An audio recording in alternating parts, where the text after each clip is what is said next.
From the UNC Hussman School of Journalism and Media, connecting Carolina's campus and community, this is Carolina Week. Good morning and welcome to Carolina Week. I'm Sarah Gray Barr. And I'm Zach Engler. Thanks for joining us. It's a celebration more than a year in the making. The class of 2020 is finally getting the graduation ceremony it had to miss because of the coronavirus pandemic. Reporter Maggie Caudill joins us live now from Kenan Stadium with the latest on the preparations. Maggie? The class of 2020 is gearing up for a 3-day celebration here on campus to try and fit in all of those Carolina traditions they weren't able to do last year. Things kick off on Friday with the Bell Tower climb, and then the graduates will make their way to Franklin Street for a welcome back celebration. On Saturday, they'll be treated to a tailgate catered by local restaurants ahead of the UNC Florida State football game. And on Sunday, the main event, the commencement ceremony at Kenan, where legendary basketball coach Roy Williams will be the speaker. Nearly 7,000 students graduated in 2020, and many are excited to finally get to officially turn their tassels. So it was very disappointing to hear that we're not going to have the department graduations where we could walk across the stage. But I am excited to be able to put on the robes, caps and gowns, and be able to be out in Kenan Stadium just to have a little bit of a sense of normalcy. So that will be definitely a pretty joyful moment, given it doesn't rain. It's bittersweet, I think. Obviously, I'm really excited that I get to have an actual ceremony just because a year ago today, I didn't think I was ever going to get that really. So it's cool thinking that I'm actually going to get one. I haven't really wrapped my head around it. Just getting to be like sitting with all the other 2020 grads and seeing people from classes and just so long ago at this point now that we all get to like celebrate together. And it'll be more special now because if it had been a normal graduation, it would have been a normal graduation. But now like we've all missed out. And so it'll be fun for all of us to be together. Commencement will begin at 1 o'clock here on Sunday. If you want to come and cheer on the class of 2020, you're welcome to. No tickets are required. Reporting live from Kenan Stadium, Maggie Caudill, Carolina Week. And if you can't make it back to Carolina for the graduation ceremony, it will also be live streamed. You can watch it at commencement.unc.edu. It's no secret that many of the buildings on UNC's campus are very old. But what if I told you that some aren't even fully accessible? A new campus organization is advocating to change that. Tar Heels at the Table acts as an advisory board, making recommendations to Chancellor Guskowitz and the administration on issues like accessibility, disability, and inclusion. The group, which is comprised of students with disabilities, has finally been registered as an official organization this semester. This has given co-founder Brooks Fitz excitement about finally getting to work to enact change. I think having something like TARS at the table where people can meet, gather, and kind of just feel free to be themselves and also kind of advocate for positive change, I think it's going to be a cool thing. So looking forward to it.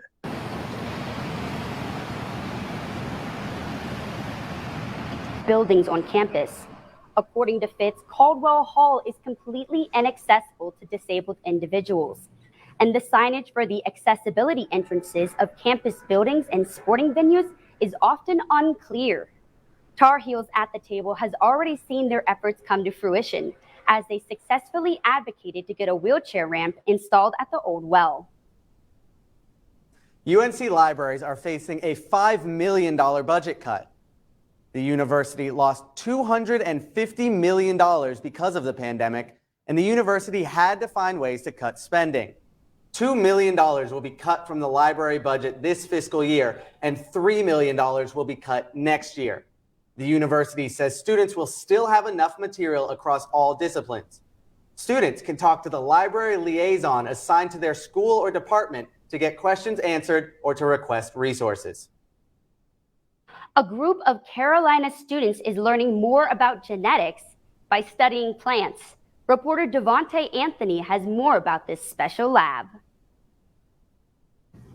UNC Chapel Hill's microbiology department is spearheading research concerning how a specific bacterium can transfer genes into plants, that bacteria being Acrobacterium tumefaciens. It is widely considered the only bacterial genus capable of transferring genes into plants. We typically only think about genetics when it comes to the both physical and biological characteristics of humans. What about plants? Undergraduate researchers at the university say that this is important because they're around us, they grow every day. And what better way to understand a plant than to mutate them at the cellular level, something most students in her field of study don't get to experience this early on in the field. It feels nice. This is really one of the only labs that employs only undergrads, and so I get a lot of hands-on research, which I don't think you can find elsewhere. So these are discs cut from different plants. So these over here are apple discs, and these are pear discs. So like the alfalfa sprouts that you buy at the grocery store, starting with these seeds in a little packet, and I germinate them and put them in the sterile petri dish, and they grow the roots. And at the root of this research lab, you'll only find women. So I love that this is really an all-girls lab, and I just also love the amount of research and hands-on experience that I get to experience. Dewars believes that plant research is heavily overlooked. She and Holt look forward to changing the way that plants are viewed in science and continuing their research at the university. In Chapel Hill, Devontae Anthony reporting. As the first esports arena in the Atlantic Coast Conference, the Carolina Gaming Arena officially opened on September 7th. The arena is housed on the ground floor of Craig Residence Hall. Gamers are able to fill the rows of the 36 high-tech computer stations or relax on the beanbags in front of the interconnected screens for Xbox or Switch. The Carolina Gaming Arena is working to combat the gender, race, and socioeconomic gaps within the gaming community. Program Director for ITS ResNet, Lee Hyde, emphasizes that the arena is for students of all skill levels to take advantage of.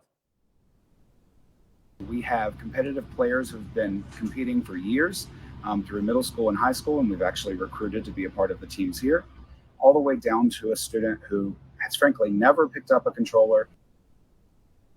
While most schools focus on varsity teams, Carolina focuses on engaging all students with hopes to expand esports into the curriculum. A first-year UNC student is getting ready to make her stage debut in a Broadway revival with the North Carolina Theater. Kylie Robinson is the youngest member in the main cast of 9 to 5, a 1980s-era revenge story of friendship and women's empowerment. As part of the ensemble, she'll be playing numerous roles, ranging from an office worker to a cowgirl. The Cary native has been involved in theater since her freshman year of high school, and says she's grateful to have the chance to do professional theater as a college student. You know, I had gone through my college audition process. I was really battling between whether I wanted to study musical theater at a conservatory or whether or not I wanted to go the more traditional collegiate route. And I think that choosing UNC, but still being able to have this opportunity is still, it's almost like validation for me that this is still an option for me. Like there's still a path. There's no one way to get into this industry. The show runs from October 12th through the 17th. You can buy tickets at nctheater.com. The North Carolina State Fair is back after skipping a year due to the COVID-19 pandemic. The fair begins on Thursday of next week, and organizers are expecting record crowds. In 2019, the event brought in nearly 940,000 visitors. Last year's COVID cancellation cost the fairgrounds more than $9 million. This year's event will feature all of the usual favorites, including rides, games, and of course, food. Students can get discount tickets on Fridays by showing their student IDs, and the State Fair will run until October 24th. I am so excited for the State Fair. It's one of my favorite things about fall. But what I love even more is Carolina Fall Sports. Here with the latest highlights and previews is Carolina Week sports reporter Julia Roth. That's right, Sarah Gray. I love it too, and there's lots to look forward to this weekend. But before we even get to the weekend, the number 5 women's soccer team is away tomorrow, facing off against the Pittsburgh Panthers. The Tar Heels have been struggling to outscore their opponents after their loss to Duke. Virginia Tech and Virginia both put up a battle, with both games ending in a tie. But the Tar Heels were able to sweep by Clemson, winning at home 3-0. The Tar Heels are now 8-1-2. Winning against the Panthers would be a good confidence booster for the players. It's their first matchup against Pitt since October of 2019. Former Tar Heel Day'Ron Sharpe made his preseason debut for the NBA's Brooklyn Nets on Sunday.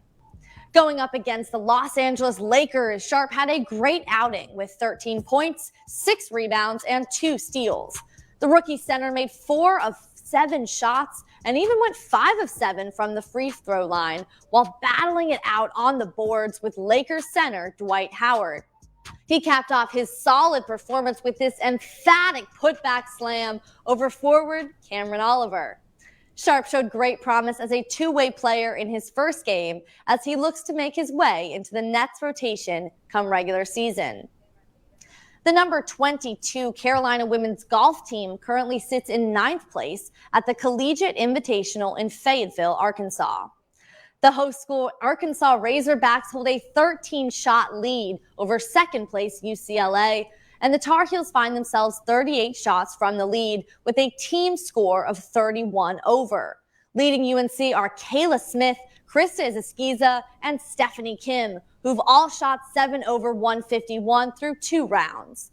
The third and final round is going on right now as we speak. The men's golf is also competing at the Blessings Golf Club Invitational. Junior Austin Greaser is currently tied for 3rd place after round 2, shooting 3 under par 69 for the second day in a row. He also leads UNC with 5 birdies after round 1, and senior Ryan Gerard also shot 3 under par 69. The Heels had the 3rd best round of the day. Peter Fountain, a sophomore for the Heels, posted a 1 under during both rounds. After being 10 shots better in the second round, Carolina moved up 2 spots from round 1 and sit at 5th place with a 6 under 282. Receiver Josh Downs had a highly productive day at home in the Tar Heels' 38-7 rout of Duke. Downs is the ACC Receiver of the Week once again after catching 8 passes for 168 yards and a touchdown against the Blue Devils. Downs' biggest play of the afternoon came in the 4th quarter when he dodged several Duke defenders and turned a short pass from quarterback Sam Howell into a 63-yard touchdown. This marks the 2nd time Downs has won ACC Receiver of the Week this season, after earning the title for his performance in Week 3 against Virginia. It was hard to miss Josh Downs at the Duke versus Carolina game last weekend, but someone you may not have noticed is a UNC cheerleader who is new to the sidelines. From the field to the sidelines, sophomore Parker Mendenhall exchanged his high school football career for one in collegiate cheerleading. Mendenhall grew up playing football. His dedication to the sport led to accolade after accolade for his sportsmanship. His senior year, he was named team captain. Football really felt like a family for me and felt like a time where I was able to do something I loved and challenge myself. But Mendenhall also accepted the fact that it would eventually all come to an end. One day, Mendenhall's mother suggested he try out for the cheer team. And I was like, no way. There's no way I'm gonna go from football to cheerleading. After reaching out to a guy on the team, Mendenhall attended his first practice and was immediately impressed with how welcoming the coaches were and how easily he truly felt part of the team. I think 95% of the guys on the team have had no cheer background. He was also impressed with how physically demanding the sport actually is. He admits that he used to think it was only about pom-poms and chanting. My connotation was based off of just a lack of knowledge. I think people coming to the games and seeing what we do on the sidelines definitely changes that stereotype. After his first time cheering at Kenan Stadium this year, Mendenhall fully grasped the value of being a Carolina cheerleader. Looking up in the stands and being able to throw stunts and perform for our student section and see all my friends in the crowd and really just have a special role in that. Mendenhall hopes his story will inspire others to branch out of their comfort zone and find something they love to do. I'm Caroline Garrett reporting. And you can catch Mendenhall and the rest of the UNC cheer team at Kenan Stadium this Saturday when the Tar Heels take on the Florida State Seminoles. And that's all for sports. Tune into Sports Extra on Friday for a weekend preview of Carolina athletics. Thanks, Julia. Going to school during a pandemic has been stressful for many of us, and one group of students is using rap music to express themselves and to relieve stress. Reporter Uma Bhatt has their story. It's 9:25 p.m. on a Wednesday night, and a crowd has begun to gather around the pit. The reason?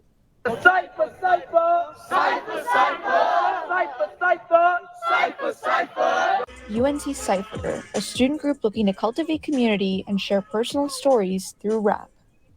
Cypher is like a more universal concept. It's something that exists in rap. The club was started 7 years ago by business school alum Joshua Rousey.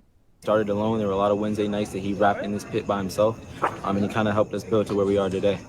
Eventually, the group gained traction and attracted larger crowds spanning beyond just UNC students. We have people in their 30s that come out here. We have people that aren't even 18 yet that come out here. They just got on campus and they're looking for communities. Even during the pandemic, the group tried to keep their community strong. As a family, we bonded. We made sure that, every Cypher member checked on each other. There were constant FaceTimes and text threads and group chats and Zoom sessions where we'd be like, yeah, let's get on Zoom and do 3 songs. Now that students have returned to UNC, it's clear that the group's popularity hasn't waned. But for the members, the size of the audience still isn't what matters the most. We become like family. Like, we record songs together, we write songs together, we do shows. And it's just really fun to come out here and just honestly engage with the crowd and just get lit. Like, take a break from studying sometimes. It's real. Every Wednesday I get a feeling like it's time to do it, Whether it's I've had a great day, it's a day to kind of spread that energy. Whether I've had not so great day, it's a day to kind of shed that energy and kind of bring it out here and speak my truth, speak my pain, and just share the pit with these beautiful people in this beautiful place. In Chapel Hill, Uma Bhatt, Carolina Week. That sounds like a great time. I think I might head over to the pit tonight to check them out. It sounds like fun. You should join them. Are you any good at rapping? Sarah Gray, the only kind of rapping that I'm good at is the one I do at Christmas time. Thanks for joining us for another edition of Carolina Week. We'll see you next Wednesday.